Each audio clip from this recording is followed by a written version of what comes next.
ជំរាបសួរពុកម៉ែបងប្អូនថ្ងៃនេះមកឆាតកូនស្រួយម្ដងហើយតកូនស្រួយនេះឆាជាមួយប្រេងខ្យងដាក់ម្ទេសខ្ទឹមចេះហ่ะអត់មានដាក់សាច់ទេបងប្អូនហើយតែបើនិយាយពីរសជាតិវិញនោះឆ្ងាញ់អើយឆ្ងាញ់បងប្អូនហើយឡើងស្រួយស្រាប់ហើយយើងយកមកឆាត្រឡប់ប្រេងខ្យងចេះណា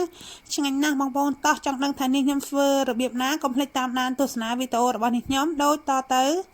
ដំបូងនេះខ្ញុំបានទិញតកូនស្រួយ2ដុំហើយនេះខ្ញុំក៏បានកាត់វាជា2ជា3អញ្ចឹងណាហើយតកូននេះស្រួយមែនបងប្អូនឡើងស្រួយស្រាប់ហ្មងណានេះខ្ញុំយកដៃទៅច្បាច់ស្រួយឡើងប្រោកតែម្ដងហើយនេះខ្ញុំកាត់ចុងវាចោលទៅបន្តិចឯងបងប្អូននិយាយទៅវាស្រួយដល់កុលតែម្ដងណាឥឡូវនេះខ្ញុំក៏បានលាងទឹកសម្អាតរួចរាល់អស់ហើយនេះខ្ញុំក៏ចាប់ផ្ដើមយកខ្ទះហ្នឹងហើយក៏ចាក់ប្រេងសណ្ដែកចូលបន្តិចហើយនេះខ្ញុំក៏មានខ្ទឹមសនិងម្ទេសស្រស់ហ្នឹងដាក់រំលែងតតែឡើងក្រហមឡើងឈ្ងុយណាហើយបន្ទាប់មកទៀតនេះខ្ញុំក៏ដាក់ជាមួយទឹកស៊ីអ៊ីវវីចេងស្ករសហើយនិងម្សៅស៊ុបខ្នុរហ្នឹងទឹកត្រីចូលបន្តិចដែរបងប្អូននេះខ្ញុំដាក់គ្រឿងទាំងអស់ហ្នឹងចូលគ្នាហើយនេះខ្ញុំក៏ចាក់ចូលជាមួយខ្ទឹមសបំពងហ្នឹងឲ្យឡើងឈ្ងុយទៅយើងឆាត្រឡប់ចុះត្រឡប់ឡើងទៅហើយក៏ដាក់ជាមួយប្រេងខ្យងថែមបន្តិចទៀតណាបងប្អូនមិញបានដាក់ជាមួយប្រេងខ្យងទេហើយបន្ទាប់ពីដាក់ប្រេងខ្យងហើយនេះខ្ញុំឆាត្រឡប់ចុះត្រឡប់ឡើងឲ្យឡើងឈ្ងុយហើយ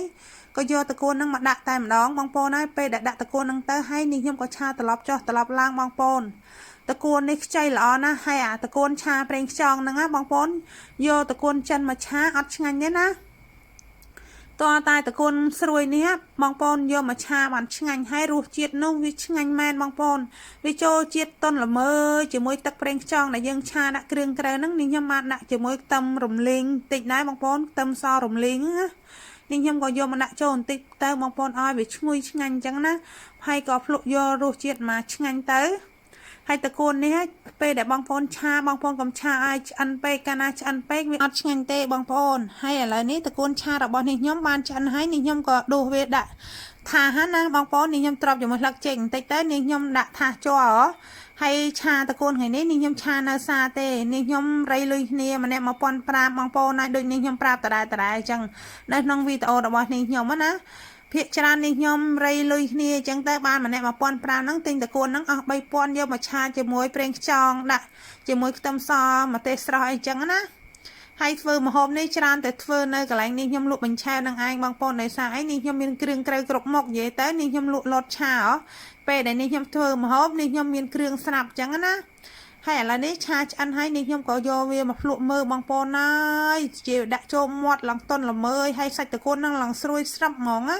ឆ្ងាញ់ណាស់បងប្អូនឆាតកូនដូចនេះខ្ញុំប្រាប់អញ្ចឹងកុំយកតកូនចិនយកមកឆាអត់ឆ្ងាញ់ទេបើអាតកូនស្រួយនេះវា